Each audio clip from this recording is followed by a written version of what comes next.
Bonjour, je suis Sandra Ganval, je suis écrivaine indépendante. Je vous souhaite la bienvenue sur ma chaîne. Je vous invite à vous abonner. Je vous invite à liker cette vidéo.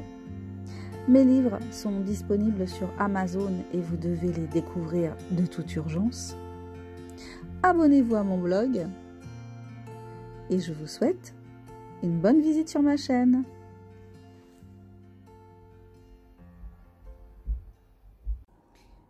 Bonjour à tous, j'espère que vous allez bien, que vous êtes en pleine forme. Une vidéo encore sur le sujet de la santé mentale, que je trouve que c'est un sujet super important, surtout en ces temps troublés où beaucoup de gens, jeunes comme adultes, ne se sentent pas bien mentalement, subissent les séquelles des 3 années passées sous le signe du Coco Loco. Et du coup, penser à comment on peut préserver sa santé mentale, comment on peut se faire du bien, comment on peut se focaliser sur de la joie, du bonheur, du bien-être, c'est vraiment très très important. Du coup, je viens de finir de relire un livre que j'ai lu il y a quelques années, qui s'appelle Guérir le stress, l'anxiété et la dépression sans médicaments ni psychanalyse. C'est un livre de David Servan-Schreiber. Donc j'ai déjà chroniqué deux autres livres de David Servan-Schreiber sur ma chaîne. Donc qui s'est beaucoup intéressé aux méthodes de soins alternatives, ou je ne sais pas comment on dit, de la médecine dite douce.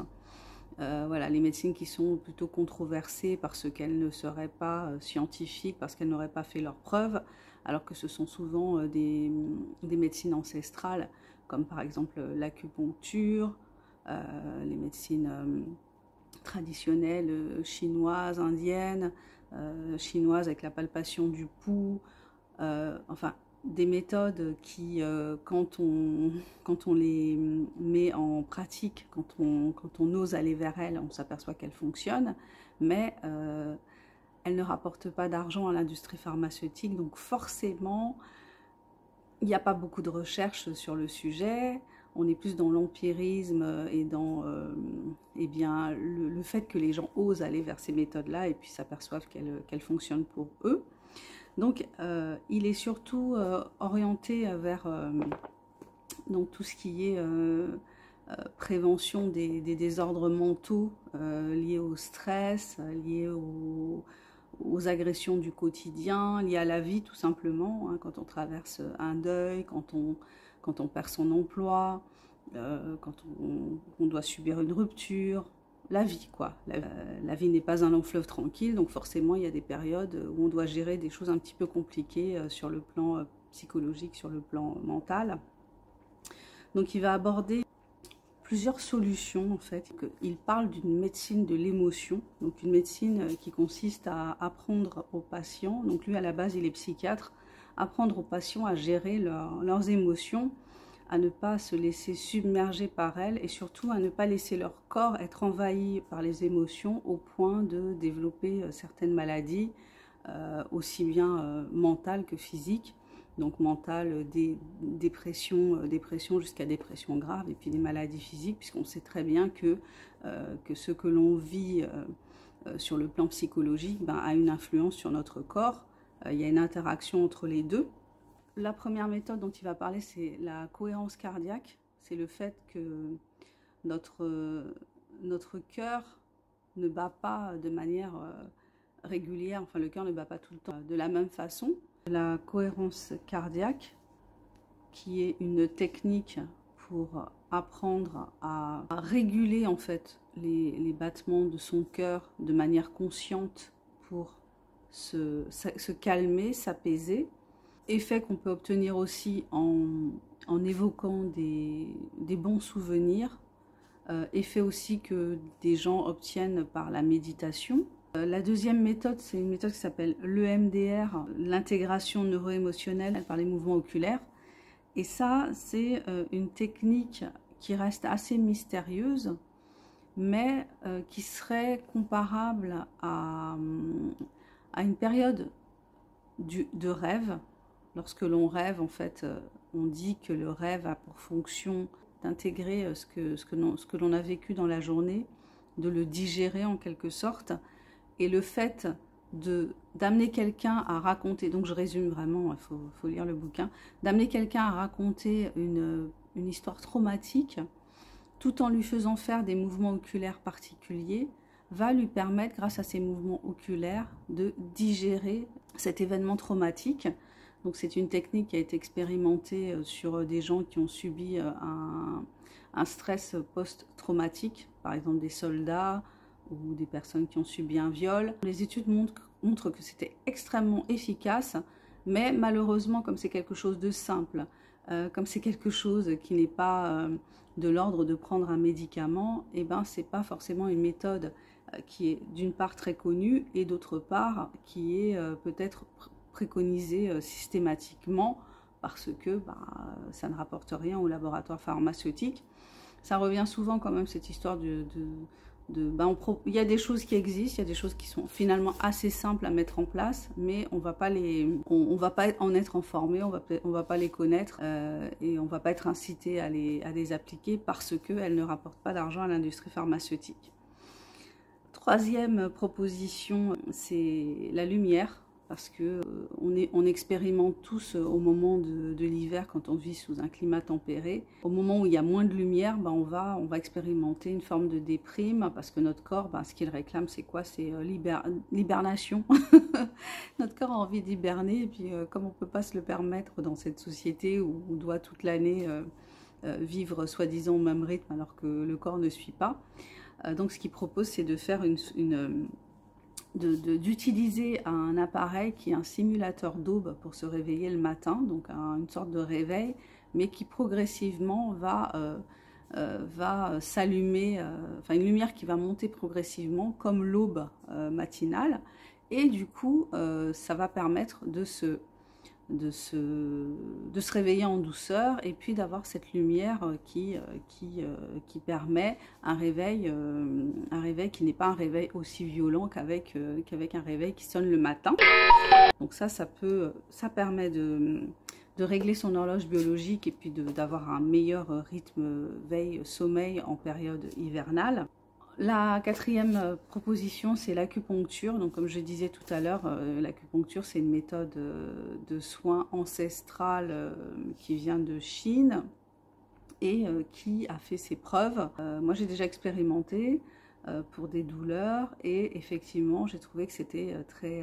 ça a un effet anesthésiant, en fait. J'ai trouvé que ça avait un effet anesthésiant qui ne durait pas forcément dans le temps, mais sur le coup, j'ai vraiment perçu que c'était anesthésiant, relaxant.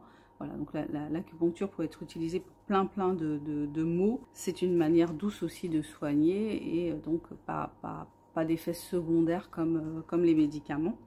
Cinquième proposition, c'est l'activité physique.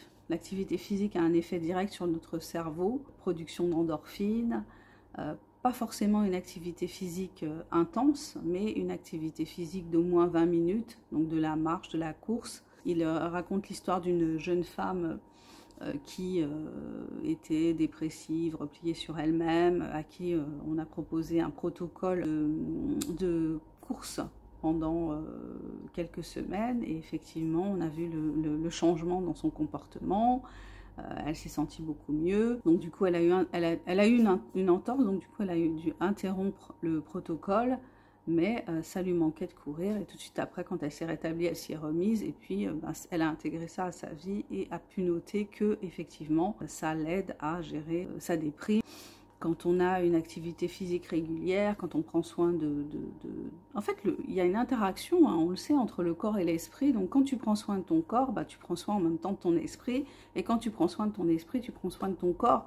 Donc c'est une hygiène de vie. L'hygiène de vie, elle passe pas que par... elle ne peut pas passer que par le corps, elle ne peut pas passer que par l'esprit. On doit s'intéresser aux deux, prendre soin des deux. Ça demande un investissement que beaucoup de gens ne sont pas prêts à faire, et du coup les gens vont avoir plus tendance à prendre des médicaments. Je vous rappelle qu'en France, on est le pays où on consomme le plus d'antidépresseurs. parce que malheureusement, se prendre en charge, se prendre en main, faire des choses qui coûtent en fait quelque part, c'est plus facile, entre guillemets, moi je trouve pas ça plus facile, mais voilà, s'alcooliser, fumer des joints, prendre des médicaments, bah, c'est plus facile en apparence que aller chausser ses baskets, aller courir ou aller marcher, ou aller à la salle de sport, faire du yoga, faire de la méditation, être en contact avec les autres, faire des efforts aussi sur le plan relationnel. Donc ça aussi, c'est la dernière partie du livre, donc qui est vraiment consacrée à l'aspect relationnel, à l'importance de l'amour, l'importance du toucher. On a besoin d'amour pour grandir, tout simplement. On a besoin d'amour pour rester en vie. On a besoin d'actes qui marquent l'amour, enfin d'actes, d'une présence bien aimante et enveloppante et qui entre en contact avec notre peau, notre corps pour grandir. Enfin, nous sommes des humains, mais nous sommes des animaux. Et donc dans le règne animal, on voit bien sûr que le toucher avec les tout petits, c'est quelque chose de primordial. Donc l'importance de l'amour. L'amour est un besoin biologique. Il parle également de la communication émotionnelle et il évoque la CNV, la communication non violente. C'est le fait de communiquer, de réussir à communiquer d'une façon bienveillante, qui prend acte de ce que fait l'autre, mais sans le juger, sans émettre de jugement, de valeur, sans émettre de critique.